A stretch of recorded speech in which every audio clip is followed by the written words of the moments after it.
This is the circle question from 2005, and again, it's one of these part C's. It's the part C of the circle question that year, and it's one of those part C's where a lot of the work can be done just by doing a careful diagram and finding and doing the usual things like trying to spot a radius and so on in the diagram.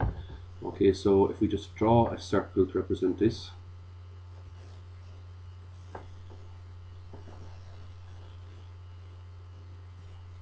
And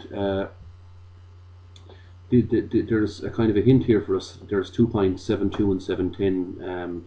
If we don't have to plot things very accurately, just sketch. If you sketch this diagram in the exam, and just sketch freehand will do. But the important thing is to realize that these 2 points are on the same vertical axis. I mean, 7, 2 and 7, 10. 7, 10 is directly above 7, 2, and they're both on the circle. So we could put in those 2 points. So maybe it's best to even draw the line first and put in the 2 points on it. So we get that line dead vertical. So if that's 7, 2,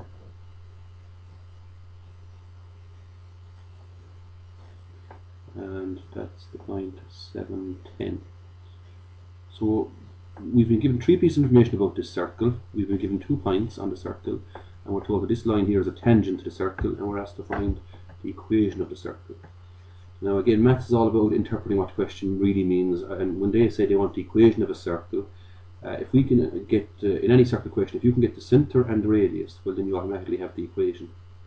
So I suppose what they're really asking us in a roundabout way again is, what is the centre and what is the radius of this circle? If we can find those 2 things, we're as good as finished. So we'll just dot in the centre there for a moment. And let's see if we can spot some things here on this diagram. And I suppose first thing is to put in this tangent. X equals -1 is a tangent, and that would have to be, if you just think about coordinate geometry for a sec, and if I draw an x-axis and a y-axis, where would the line x equals -1 be? If that's -1, and in relation to 7, 2 especially, there's the point 7, 2, so if that's -1, 7 is up here roughly someplace. So there's 7, 2 and there's 7, 10. So we're getting a pretty good picture now of what everything looks like here. There's our tangent to our circle. So it's definitely on the left, there's no question about it, because it's on the line x equals -1. So all these little details are important, and they'll make the question easier for us in the long run. So let's draw that tangent in. Just try and get it a bit more straight. It's obviously vertical because it's the line x equals -1.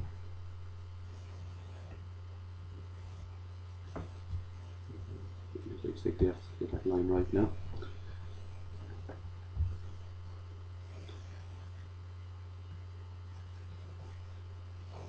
Let me just do it this way. So there's our tangent, x equals -1. Just keep it clear down there. Again. X equals -1.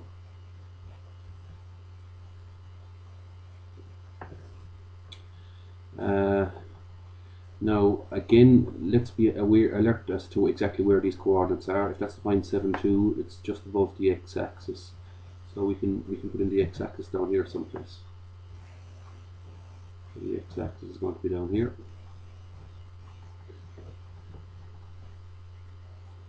And on the x-axis, if that's the line, if that's the x equals -1, there's -1 on the x-axis, and there's 7 on the x-axis.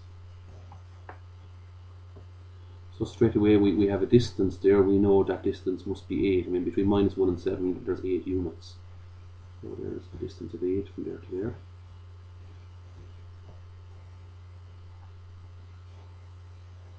And in circle questions, as I said at the start, we're always looking for a hidden radius in the question, or hidden radii, if there's a few different radius in the question.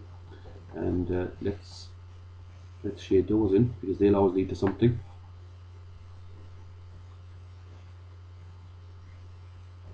So if we shade in those each radius, there's 1 from there to there. There's another radius from here to here, and finally from there to there.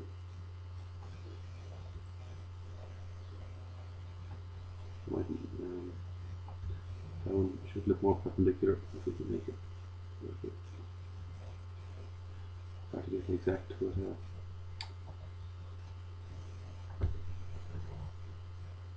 try it one more time. Okay, as soon as we can do, but I'll just draw over it, maybe shade it a little bit to make it look more horizontal. And okay, we have it there now. So each of these is a radius.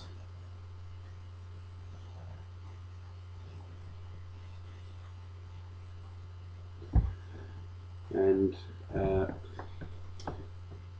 now two results that we have to use, which come up fairly often in circle questions. The first one is whenever you've got a tangent and a radius meeting, that they are, we should realize that they are at this stage they are always perpendicular. Tangent and radius, so that's perpendicular there.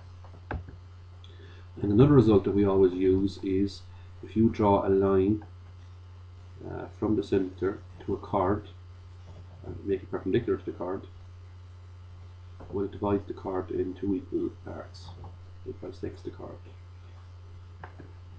And these are two results that turn up an awful lot in circle questions. You need to be always on the lookout for them. Always be alert. They could be in a question someplace.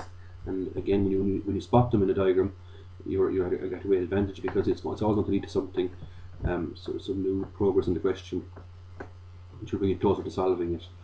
And that's what we're going to do here. Now, a few other little things we can work out. All these perpendicular lines are important because, say for example, if we pick this point here, if this is the line x equals -1, what that means is all the way along that line here, it is over here as well. You know, the x value is -1. The x could we go -1 along the x-axis.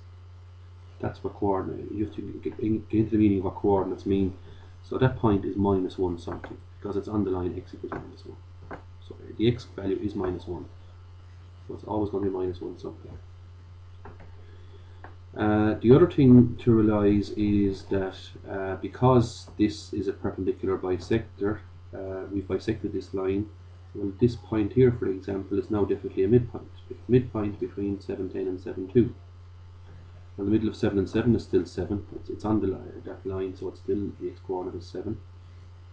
But the middle of 10 and 2 is actually 10 plus 2 is 12 over 2 is 6.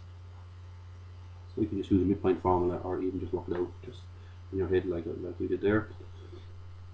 So we're filling in a little bit every time. Now what else can we fill in?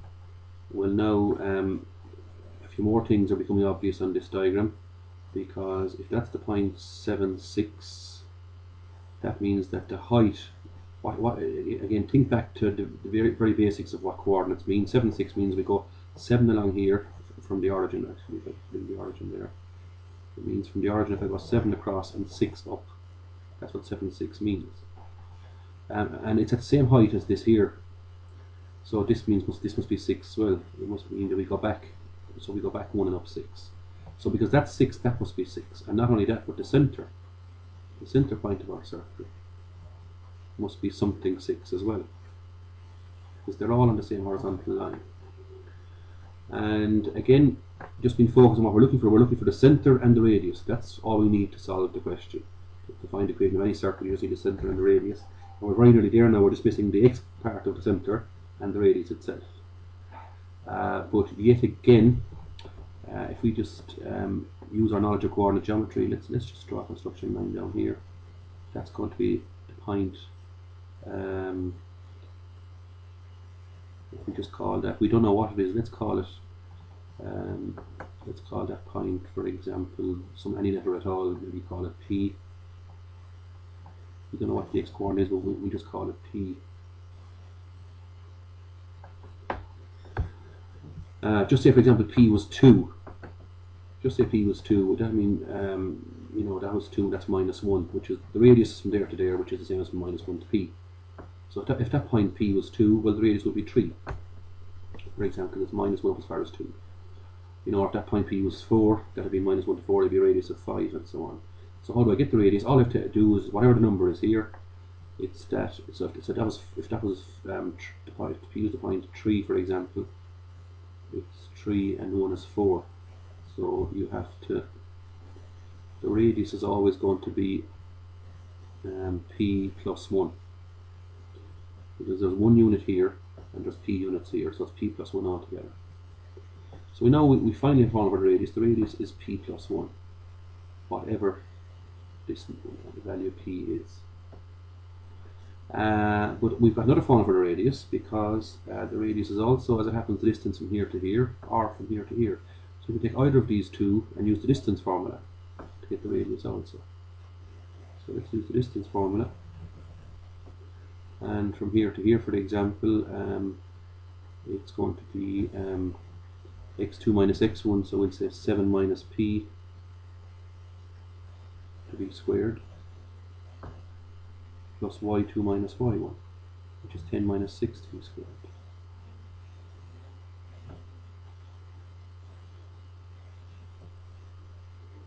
Which is 7 minus the root of 7 minus p to be squared. The root of 7 minus p to be squared.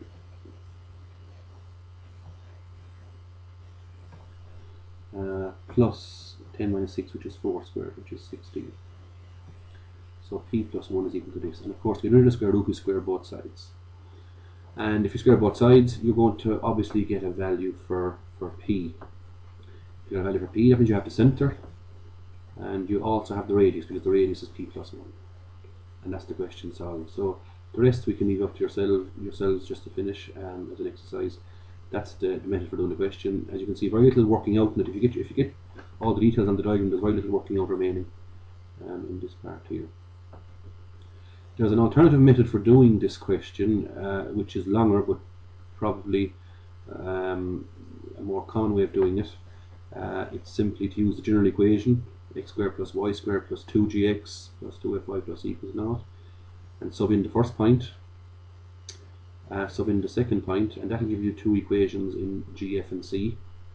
And you can use perpendicular distance formula and to get the distance from the radius, from the centre to the tangent here, and put it equal to the radius. So you get 3 pieces of information about the circle, which gives you 3 equations and 3 unknowns.